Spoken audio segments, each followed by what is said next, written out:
Sejarah perkembangan epidemiologi. Seperti halnya ilmu kedokteran, ilmu epidemiologi pun lahir dari asumsi bahwa penyakit pada populasi manusia tidak terjadi dan tersebar begitu saja secara acak. Namun, ada faktor penyebab dan upaya preventif yang dapat dilakukan. Oleh karena itu, perkembangan epidemiologi tidak terlepas dari tokoh-tokoh yang berjasa besar dalam perkembangan ilmu kedokteran. Tokoh-tokoh tersebut antara lain yang pertama adalah Hippocrates. Hippocrates yang dinobatkan sebagai bapak kedokteran modern mengemukakan teori tentang penyakit yang dimuat dalam bukunya yang berjudul On Air, Waters, and Places, yaitu bahwa penyakit terjadi karena adanya kontak dengan jasad hidup serta berhubungan dengan lingkungan eksternal dan internal seseorang. Yang kedua adalah Veronese Fracastoro dan Thomas Sydenham. Kedua tokoh ini melahirkan teori bahwa kontak dengan makhluk hidup menjadi penyebab terjadinya penyakit menular. Hal ini didasari oleh fenomena yang terjadi di Eropa pada saat itu, adanya epidemik sampar, cacar, dan demam tifus pada abad ke-14 dan ke-15, dan pada abad tersebut karantina dan kegiatan-kegiatan anti-epidemik lainnya mulai diterapkan. Setelah efektivitasnya dikonfirmasikan melalui pengalaman praktek.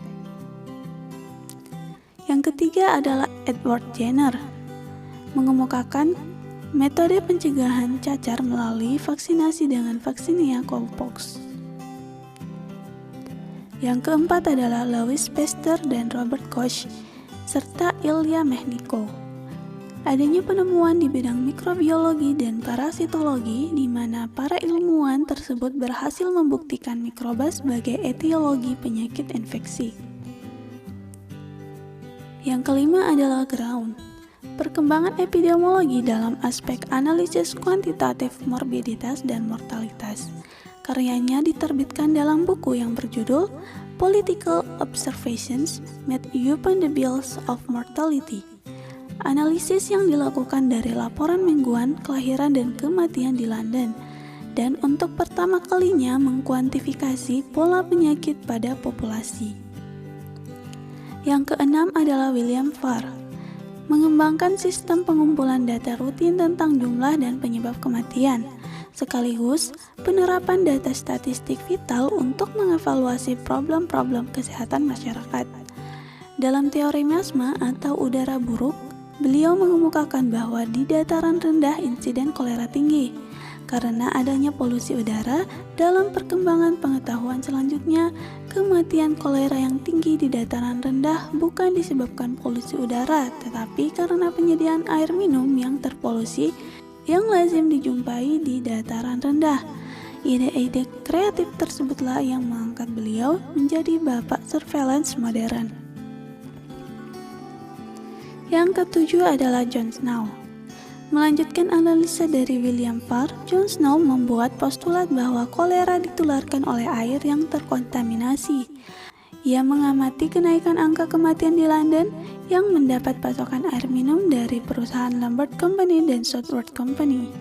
Kedua perusahaan tersebut menggunakan sumber air dari sungai Thames di bagian hilir yang sudah mengalami pencemaran limbah yang berat. Antara tahun 1834 hingga 1854, Lambert Company mengganti sumber airnya dari hulu sungai Thames yang bebas pencemaran, dan hasilnya terdapat penurunan kematian karena kolera pada masyarakat yang mendapat pasokan air minum dari Lambert Company.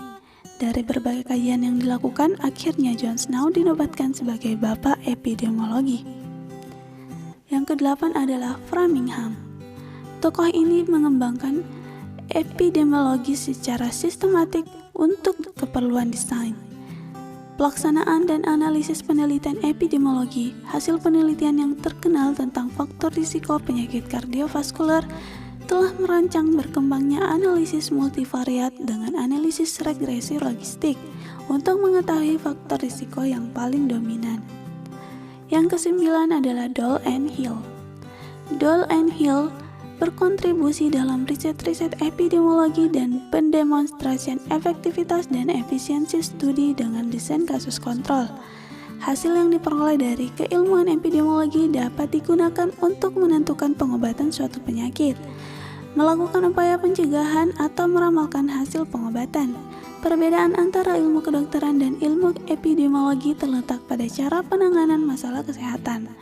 Ilmu kedokteran lebih menekankan pelayanan kasus demi kasus, sedangkan epidemiologi lebih menekankan pada kelompok individu. Oleh karena itu, pada epidemiologi selain membutuhkan ilmu kedokteran juga membutuhkan disiplin ilmu lain seperti yang pertama adalah demografi, sosiologi, antropologi, geologi, lingkungan fisik, ekonomi, budaya, dan statistik.